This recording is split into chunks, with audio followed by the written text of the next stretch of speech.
नमस्कार, आपके साथ मैं हूं आसिफ शेख। बहुत स्वागत है आपका। लेह से पीएम मोदी की ललकार। जी हां, पीएम मोदी आज अचानक सुबह लेह दौरे पर पहुंचे। यहां पीएम मोदी ने जवानों को संबोधित किया। उन्होंने न केवल जवानों के शौर्य की तारीफ की, बल्कि चीन को भी कड़ा संदेश दिया। पीएम ने कहा कि लद्दाख भारत का मस्तक है और जवानों की बहादुरी से ये कभी झुका नहीं। उन्होंने कहा कि जवानों की ताकत पर्वतों जैसी अटल है।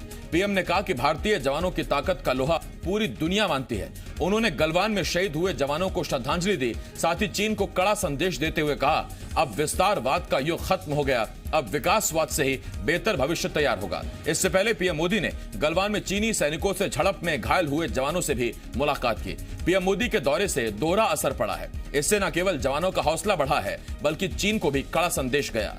इस खास मुद्दे पर आज हम चर्चा करेंगे। हमारे साथ कुछ खास मेहमान भी जुड़ेंगे, लेकिन उससे पहले आपको सुनवाते हैं क्या कहा आज पीएम मोदी ने।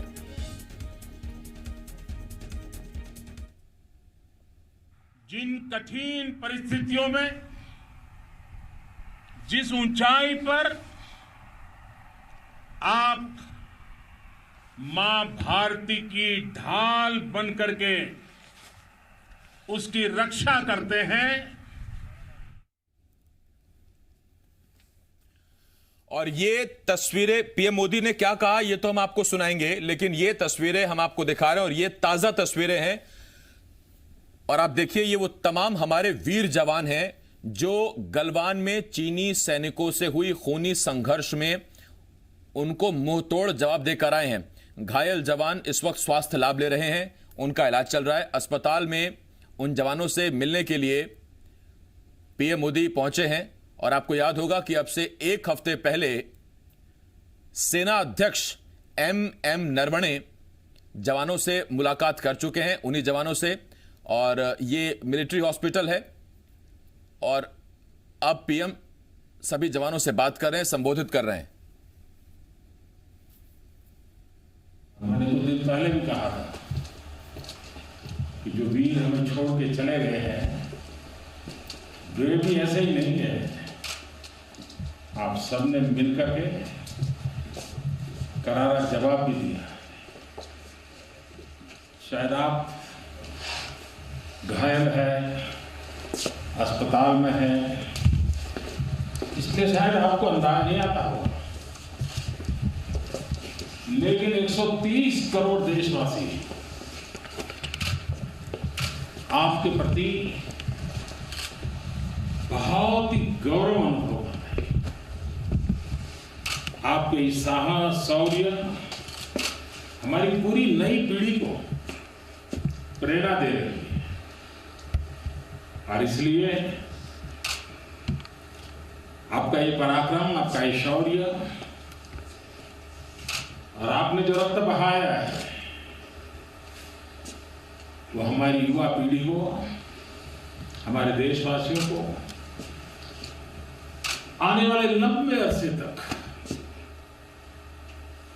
प्रेरणा देता रहेगा। और आज जो विश्व की स्थिति है,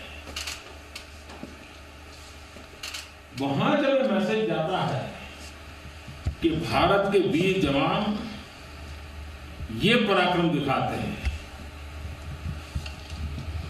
ऐसी ऐसी शक्तियों के सामने दिखाते हैं, तब तो दुनिया भी जानने को बड़ा इच्छुक रहती है कि नौजवान है कौन, उनकी ट्रेनिंग क्या है, उनका त्याग कितना ऊंचा है, इनका कमिटमेंट कितना बढ़िया है। आज पूरा विश्व आपके पराक्रम का एनालिसिस कर रहा है। मैं आज सिर्फ और सिर्फ आपको प्रणाम करने आया हूं, आपको छू करके,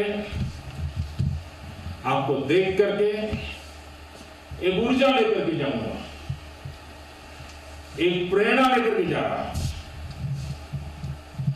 और हमारा भारत आत्मनिर्भर बने, दुनिया की किसी भी ताकत के सामने न कभी झुके हैं, न कभी झुकेंगे।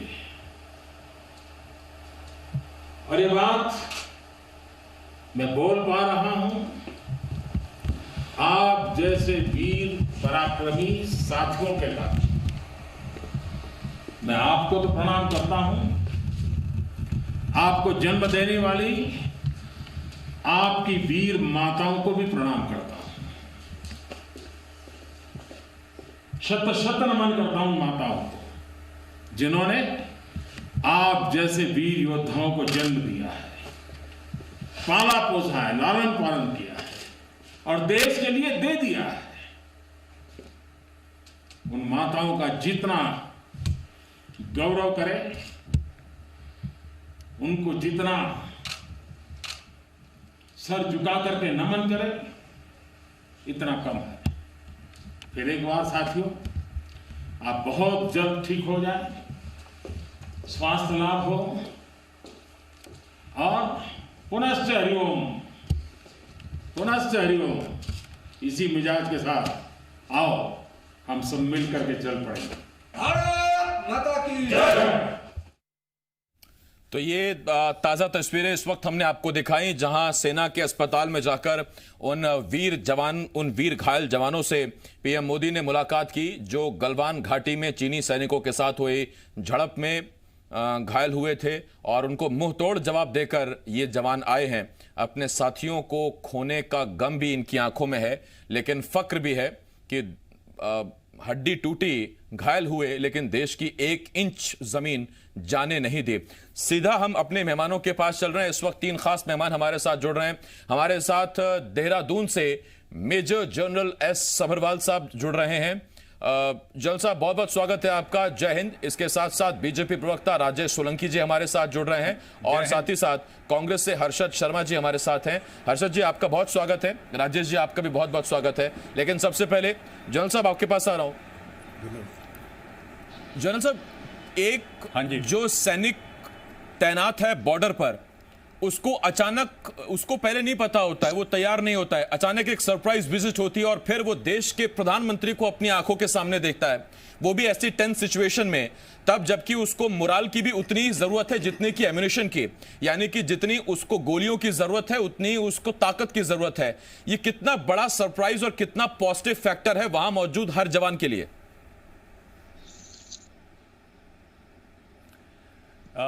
मैं आपको आसिफ जी एक ही चीज बोलना चाहूंगा कि जो एक सोल्जर है उसके मनोबल के लिए अहमियत होती है कि उसका मनोबल हमेशा ऊंचा रखा जाए। जी, मैं आपको बताना चाहूंगा, आज से 12-13 साल पहले, जब 14 साल पहले जब मैं एक कर्नल था, श्रीनगर में डिप्लॉयड था, और मैं जब उरी, तंगधार और डावर सेक्टर में, क्योंकि मेरी जिम्मेवारी थी कि बॉर्डर पोस्ट पे जाके वहां इंफ्रास्ट्रक्चर को देखने के लिए जाना मेरा काम होता था। तो मैं आपको बताता हूं, जब मैं एक रिमोट पोस्ट जहां पे 10 या 20 जवान होते थे और मुझे 2 या 3 घंटे पहाड़ पे चढ़ के जाना पड़ता था, और उस समय जब मैं वहां पहुंचता था तो मुझे वहां पर जवान जो खुशी दिखाते थे, सबसे पहले गुनगुना पानी, उसके बाद गर्म चाय और गर्म पकोड़े। और मैं उनका बॉस नहीं था, एक मात्र कर्नल था फौज का, लेकिन वो कहते थे, सर आप आए, हमारा मनोबल 100 गुना बढ़ गया। अगर एक कर्नल के आने से इतना मनोबल बढ़ता है, तो एक देश का प्रधानमंत्री अगर आता है, जवानों के साथ खड़ा होता है, तो वो जवान जो है वो एक नहीं 100 शेर के बराबर हो जाता है, और वो कुछ भी देश के लिए करने को तैयार हो जाता है। जनरल सभरवाल, मेरा आपसे एक सवाल और भी है।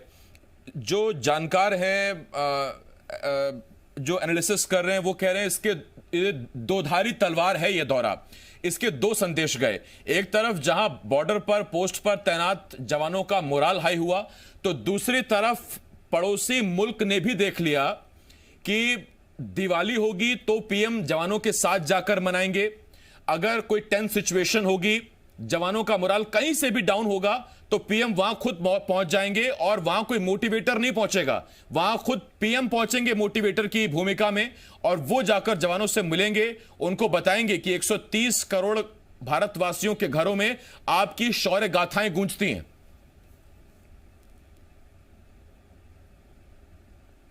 बिल्कुल आपने ठीक बोला है कि एक सोल्जर को सबसे इंपॉर्टेंट चीज यह है कि अगर जो देश का सबसे जो नंबर 1 आदमी है, जो हमारा प्रधान सेना नायक है, अगर वो उनके पास आता है तो उसका एक मनोबल बढ़ाने में बहुत फर्क पड़ता है। मैं जब श्रीनगर में था, जॉर्ज फर्नांडिस जी उस समय डिफेंस मिनिस्टर थे और वो उस समय मुझे याद है 25 दिसंबर को क्रिसमस के समय वो हमेशा एक लेह का दौरा करते थे, एक श्रीनगर का दौरा करते थे और उनके आने से हमें जितना मनोबल बढ़ता था उसका मैं व्याख्यान नहीं कर सकता।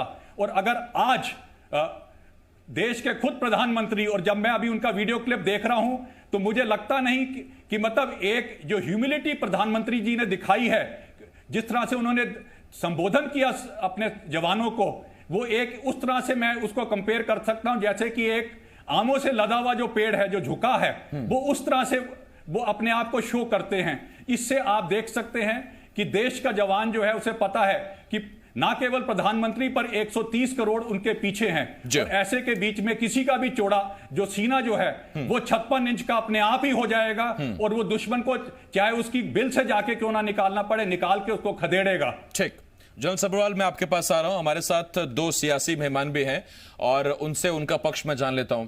राजेश जी, पहले मैं आपके पास आ रहा हूं। राजेश जी,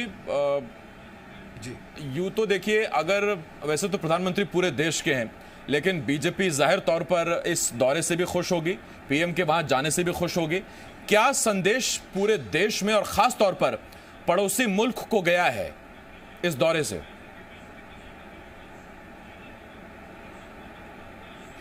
नहीं, जैसे आपने कहा प्रधानमंत्री पूरे देश के हैं, इसी प्रकार चीन या अन्य जो देशों के साथ में सीमा विवाद है, इसमें भी पूरा देश एक है। जब हम 130 करोड़ की बात कर रहे हैं, इसका मतलब ये कि इसमें सारे सियासी दल भी शामिल हैं, सभी शामिल हैं। और चीन जैसा शक्तिशाली देश अगर आज हम भारत के सामने है, तो उसका मुकाबला करने में हम तभी सक्षम हैं प्रधानमंत्री जी के नेतृत्व में, जब सभी राजनीतिक दल और पूरे देश के लोग एक साथ उठ के खड़े होंगे। आज ही देखिए, प्रधानमंत्री ने अभूतपूर्व संदेश दिया है। सैनिक वहाँ जिन परिस्थितियों में रहते हैं और लेह में जो लोग गए उनको मालूम है कि वहाँ सामान्य रूप से चलना, सामान्य रूप से बोलना बहुत मुश्किल होता है, ऑक्सीजन की बहुत कमी रहती है। लेकिन जिस जोश के साथ प्रधानमंत्री जी ने वहाँ भाषण दिया है, जिस ढंग से भारत माता की जय, वंदे मातरम के नारे उन्होंने सेना के साथ लगाए हैं और जवानों से वो मिल रहे हैं, उनके साथ में भोजन कर रहे हैं, तो निश्चित रूप से ये बात भी सही है, इसके लिए सभी सहमत है, पूरा देश सहमत है कि जब सेना के लोग जो सीमाओं पर तैनात है, जो लोग काम कर रहे हैं, वही कारण है कि हम लोग चैन से देश के अंदर सो पा रहे हैं, अपने घर के अंदर सो पा रहे हैं। आज हम सुरक्षित हैं तो उसका कारण ये कि हमारे जवान से सीमा पर तैनात हैं और अपनी ड्यूटी को कई गुना ताकत के साथ में, पूरी मुस्तैदी के साथ में निभा रहे हैं। बहुत कठिन होता है वहाँ पर जाकर के काम करना, लेकिन जैसे सेना ने किया, प्रधानमंत्री ने किया, किसी को इसके लिए कोई गौरव देने की बात नहीं है। लेकिन निश्चित रूप से अगर सेना हमारी सशक्त है, सेना हमारे साथ खड़ी, और हम लोग ये मैसेज देते हैं कि पूरा देश आपके साथ है। सिर्फ तो आप परिवार के लिए जरिया और क्या हो सकता है कि पीएम खुद जाकर सेना को यह आश्वस्त करें कि देश आपके साथ खड़ा है। मैं हर्षद जी आपके पास आ रहा हूं, लेकिन उससे पहले दर्शकों को बता दें, सीएम शिवराज सिंह चौहान ने भी जवानों की तारीफ की है। उन्होंने लोगों से चीन के सामान के बहिष्कार करने की अपील की है। कभी ऐसा कोई नेता देखा है? चीन ने अगर बताई तो हमारे सैनिकों ने चीनी सैनिकों की गर्दन तोड़ के पटक दी। अच्छा, चीन को आधा तो प्रधानमंत्री जी ने तोड़ ही ताड़ दिया है, टिकटॉक सब बंद। ये केवल खेल नहीं है, ये आर्थिक रूप से कमर तोड़ना है। आओ मेरे प्रदेशवासियों, संकल्प लो, चीन में बनी चीजों का बहिष्कार करेंगे। हम उस चक्कर में नहीं आएंगे राहुल बाबा, हिंदी चीनी भाई भाई, हिंदी चीनी भाई भाई। तो देखिए, इस पर अगर सियासी आरोप प्रत्यारोप पर आए तो बहुत कुछ इसी बयान से निकल सकता है। बीजेपी कांग्रेस पर, कांग्रेस बीजेपी पर निशाना साध सकती है, लेकिन चूंकि अभी हम सीमा की बात कर रहे हैं, सेना की बात कर रहे हैं, मनोबल की बात कर रहे हैं, मैं उम्मीद करता हूं कि डिबेट भी उस दिशा में जाएगी। हर्षद जी आपके पास आ रहा हूं। हर्षद जी, 1962 में हमारे पास हथियार भी कम थे, जवान भी कम थे, और ऐसे में जब 2020 में इस तरह की स्थितियां बनती दिख रही हैं, जंग कोई देश नहीं चाहता, कम से कम कोई समझदार देश कभी भी जंग नहीं चाहता, लेकिन आपको लगता है कि वाकई ऐसे में सेना का मोराल अप करना बहुत बड़ी जरूरत है इस वक्त की? और पीएम ने, दलगत राजनीति से अलग मैं आपसे ये सवाल पूछ रहा हूं, और पीएम ने एक बहुत बड़ा संदेश आज लेह जाकर दिया है। देखिए आसिफ जी, मैं आपकी इस बात से बिल्कुल सहमत हूं कि प्रधानमंत्री जी के वहां जाने से सेना का मनोबल बढ़ता है, लेकिन ऐसा नहीं है कि हमारी सेना का मनोबल कभी कम था। देखिए, जब जब सेना सीमा पर कुछ ना कुछ हमारे पड़ोसी देशों ने गलत किया है, सेना ने हमेशा उनका कड़ा जवाब दिया है। और ये जरूर है कि जब भी प्रधानमंत्री, आज से पहले भी प्रधानमंत्री और रक्षा मंत्री और सेना के चीफ बाउंड्री पर जाते थे, जैसे हमारे साथ सर भी हैं, उन्होंने भी बताया कि उस टाइम भी बहुत सेना का मोरल हाई होता था। देखिए, सेना के मोरल हाई की तो हम सब प्रधानमंत्री जी के साथ है। जो उन्होंने आज किया है, उन्होंने बहुत अच्छा किया है, उन्होंने घायलों से मुलाकात करी है। लेकिन देखिए, जो बात है जिस पर हम सवाल उठाते हैं, वो सवाल है ट्रांसपेरेंसी का। इस देश को, प्रधानमंत्री जी को ये बताना चाहिए कि 15 जून की हकीकत क्या है। प्रधानमंत्री जी ने अपने एक बयान में ये कहा था कि चाइना हमारी गलवान घाटी के अंदर नहीं घुसा है। लेकिन अब जब आप उन घायलों से मिल रहे हैं, तो कम से कम आपको ये सवाल खुद प्रधानमंत्री जी के भी दिल में आया होगा कि जब हमारी सीमा में चाइनीज घुसे नहीं है, तो ये लोग घायल कैसे हुए, हमारे 20 जवान शहीद कैसे हुए। ये जो सवाल है पूरा देश पूछ रहा है, और इस ट्रांसपेरेंसी से सरकार को इसका जवाब पूरे देश में देना चाहिए कि क्या चाइना हमारी सीमा में घुसा था या अभी घुसा है।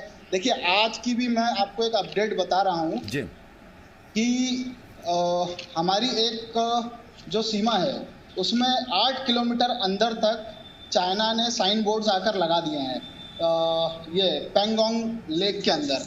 ये आज की खबर है। तो देखिए, प्रधानमंत्री जी के साथ पूरा देश खड़ा है, सारे राजनीतिक दल खड़े हैं, 130 करोड़ जनता खड़ी है। लेकिन प्रधानमंत्री जी को देश से झूठ नहीं बोलना चाहिए, और उन्हें बार बार देश को जो ट्रांसपेरेंट क्या ये सियासी फायदा लेने के लिए आधा सच बताया गया, झूठ कहा गया, या कोई पॉलिसी है? मैं जरा पूछता हूं, और इससे बेहतर जवाब और कौन दे सकता है जब खुद डिफेंस एक्सपर्ट हमारे साथ बैठे हुए। हर्षद जी, देखिए हर्षद जी, ना तो आप डिफेंस एक्सपर्ट हैं ना मैं हूं, तो जब हमारे साथ बैठे हुए डिफेंस एक्सपर्ट तो ज्यादा बेहतर बता पाएंगे। हाथ कंगन को आरसी क्या, पढ़े लिखे को फारसी क्या। जनरल सब्रवाल, मैं आपके पास आ रहा हूं। जनरल सब्रवाल, जब इस तरह की मुठभेड़ होती है, संघर्ष होता है, और खासतौर पर तब जबकि बिना हथियार की वहां पर गुत्थम गुत्था होती है, तो पीएम ने जो बात कही और कांग्रेस जिस पर सवाल उठा रही है कि आधा सच बताया गया, क्या ये डिफेंस पॉलिसी है कि हम हर चीज, हर पूरा खुलासा उस वक्त क्या हुआ था ये बता नहीं सकते, या उसके बाद, उस घटना के बाद, 15 जून की घटना के बाद आपको लगता है कि पॉलिटिकली फायदा लेने के लिए आधा सच बताया गया, ये नहीं बताया गया कि वाकई इंट्रूडर्स वहां पर घुसपैठ हुई थी, चाइना के सैनिक हमारे सीमा में आए थे, या फिर ताकि जवानों का हौसला बढ़ा रहे, देशवासियों का हौसला बढ़ा रहे, इसलिए हमें यह कहना पड़ा कि सीमा के अंदर आए ही नहीं, या आए तो कम से कम इतनी घुसपैठ नहीं हुई है कि वो आकर हमारी चौकियों पर कब्जा करें?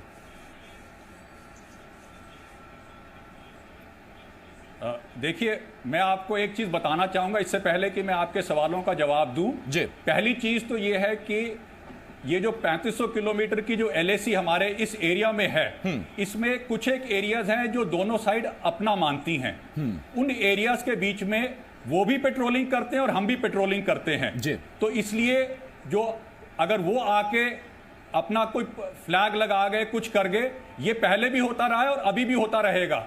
लेकिन कुछ चीजें हमें समझना चाहिए कि यस, ट्रांसपेरेंसी इंपॉर्टेंट जरूर है, लेकिन हर चीज का एक टाइम होता है। क्योंकि ट्रांसपेरेंसी का जब एक देश दूसरे देश के सामने आमने सामने खड़ा हो, उस समय देश की हर पॉलिसी, हर चीज, सेना की एक जो माइन्यूट डिटेल्स हैं डिप्लॉयमेंट की, या सेना क्या कर रही है, क्या करने वाली है, ये अगर बताते हैं तो उससे जो है सेना की आगे की जो सोच विचार है वो दुश्मन को पता लग जाती है। बिल्कुल, और इसीलिए उसको छिपा कर रखना पड़ता है। जनरल सब्रवाल, रणनीति का हिस्सा है, मैं समझ गया। मैं आपके पास आ रहा हूँ, वक्त मेरे पास थोड़ा कम है, मैं आपके पास आता हूँ। हर्षद जी, मैं आपके पास आ रहा हूँ। हर्षद जी, क्या ये ट्रांसपेरेंसी नहीं है कि चाइना का आम आदमी चाइना सरकार से, राष्ट्रपति से ये मांग कर रहा है कि भारत ने अपने 20 जवानों की शहादत को क्या सलाम किया है? 20 जवानों की शहादत हुई, ये माना, उनको सलाम किया। चाइना के लोगों को पता ही नहीं कि उनके कितने सैनिक मारे गए, उन्होंने डिसोन कर दिया उसको। देखिए आसिफ जी, चाइना क्या करता है क्या नहीं करता है उसमें मैं नहीं जाऊंगा। देखिए, जब आप ये कहते हैं कि हर चीज सही बताने का टाइम होता है, देखिए हम इन चीजों को मानते हैं, हम बारीकियों में नहीं जाना चाहते कि सरकार की स्ट्रेटेजी क्या है और सेना की स्ट्रेटेजी क्या है, लेकिन आप उस बात पर चुप भी रह सकते थे। आपने देश से ये झूठ कैसे कह दिया कि वो हमारी सीमा के अंदर आए नहीं? देखिए, जब आप बात करते हैं सीमा सुरक्षा की और इस पूरे घटनाक्रम के दौरान सरकार की सिक्रेसी की, तो आप भूल रहे हैं कि जब 2008 में आतंकवादी हमला हो रहा था मुंबई में, तो प्रधानमंत्री उस टाइम सीएम हुआ करते थे और वो वहां पर जाकर प्रधानमंत्री मनमोहन सिंह तत्कालीन प्रधानमंत्री थे और उनसे जाकर सवाल करते थे। देखिए, सवाल उठाना और देश की जनता को हकीकत बताना एक चीज है और आपकी स्ट्रेटेजी को गुप्त रखकर आगे स्ट्रेटेजी बनाना दूसरी चीज है। देखिए, ठीक है, ये स्ट्रेटेजी में हस्तक्षेप नहीं है। कांग्रेस कह रही है, बीजेपी कह रही है कि इस तरह से बार बार सवाल उठाकर जवानों का हौसला पस्त किया जाता है, ये बीजेपी का स्टैंड है। उधर जो डिफेंस को जानने वाले हैं, डिफेंस के जानकार हैं, उनका भी वर्जन हमने आपको सुनाया। राजेश जी, मैं आपके पास आने वाला था लेकिन सर वक्त खत्म हो गया मेरे पास, माफी चाहूंगा। और चूंकि विपक्ष में हर्षद जी हैं, इसीलिए मैंने थोड़ा सा वक्त उनको ज्यादा दिया ताकि यह सवाल ना उठे कि विपक्ष को मौका ना दिया गया। बहुत शुक्रिया जनरल सब्रवाल। राजेश जी, बहुत बहुत शुक्रिया आपका। हर्षद जी, आपका बहुत बहुत शुक्रिया इस डिबेट